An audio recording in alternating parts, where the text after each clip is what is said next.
Getting better. Yep. Do you generally use pen to do all of your keywork and what are you using why? No. I use for line work, I use a Stadler pigment liner, number 3, usually. I mean, because I know my shadows, I know what I'm doing there. If you look at my pencil, it looks a little bit like a coloring book. What's exciting for me when I ink is seeing if it's going to work.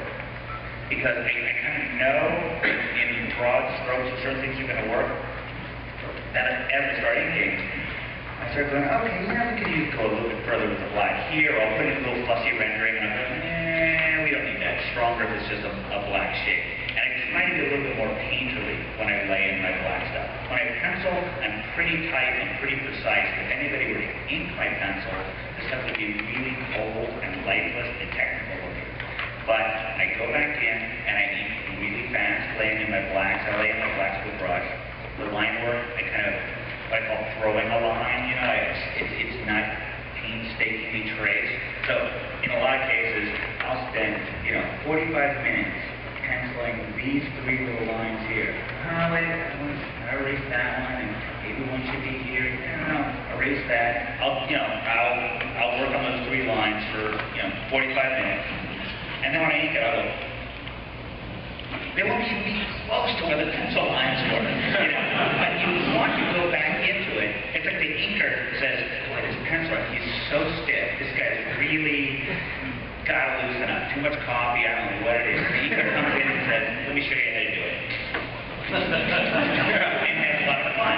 The inker is more of a painter than the penciler. And then I also, once I've gotten my stuff to this stage, I start going back in with white paint, and a whiteout, and just kind of touching up a little edge here, or maybe I need a little bit more of a dot in here, or a little bit more of a shape here. A lot of times with faces, like this nose is pretty nasty. He's got a little dog nose. I'd have to go in and bring that thing down a little bit.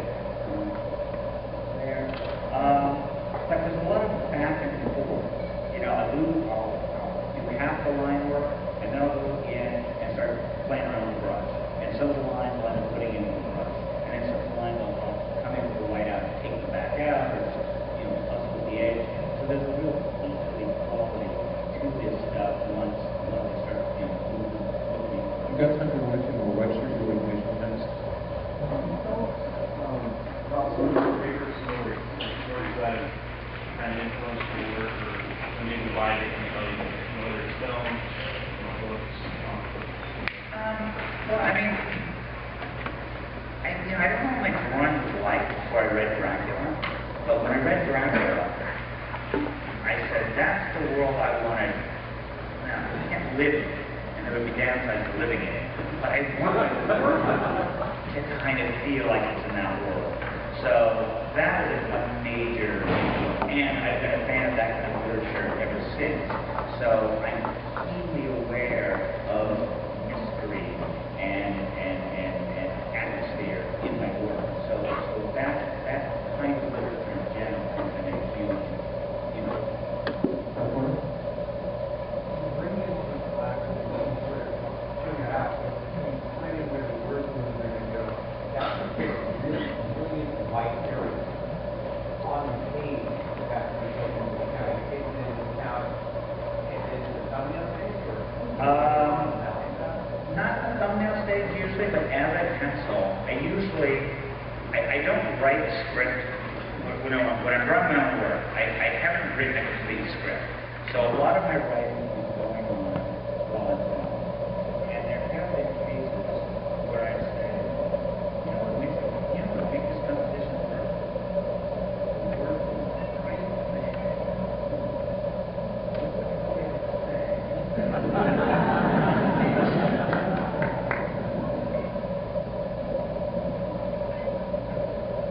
So there have been times that I've been reading Hellboy because I'm really good. One of the toughest things now, because of the way the lettering and everything's done, it's very rare you get to do the stuff, and unless the lettering is going to work, put the code on board. It's just logistically,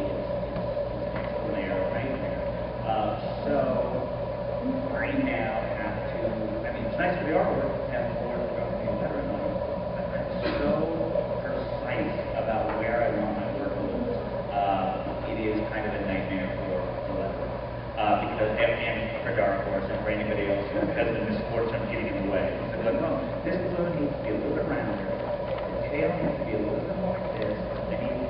I need a little bit more wiggle to this tail. Because there's so much personality that goes into word balloons. Because they're not alien, they're laying there in the art. And I remember talking to Mobius or some other French cartoonist, and this is the thing they couldn't get over, is that in America, artists did do their own word balloons. Because you get so much personality thrown into the lettering.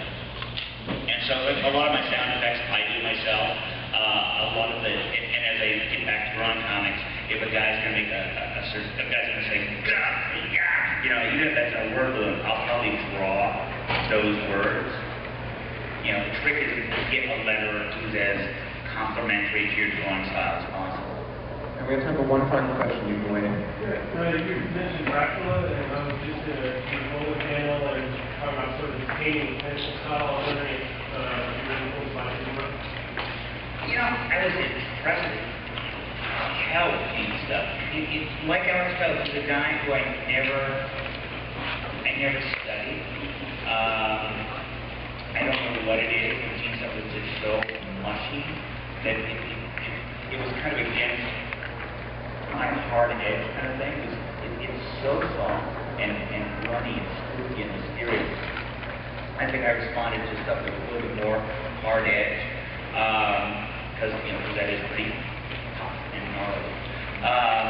But it was something I was a huge fan of, so I'm sure there's some part of me. I remember being impressed as hell by a shot of Dracula Gene did, where he drew Dracula's head, and he drew his foot, and everything in between was cake. And I said, no idea how that body, connects up. I figured he didn't draw that whole body Art Adams style and figure out where the cape went. He knew I need a head, and at some point, I need the end of this guy. So, there you go. All right, we need to get Mike up to his next panel. So I thank you all for coming out. We have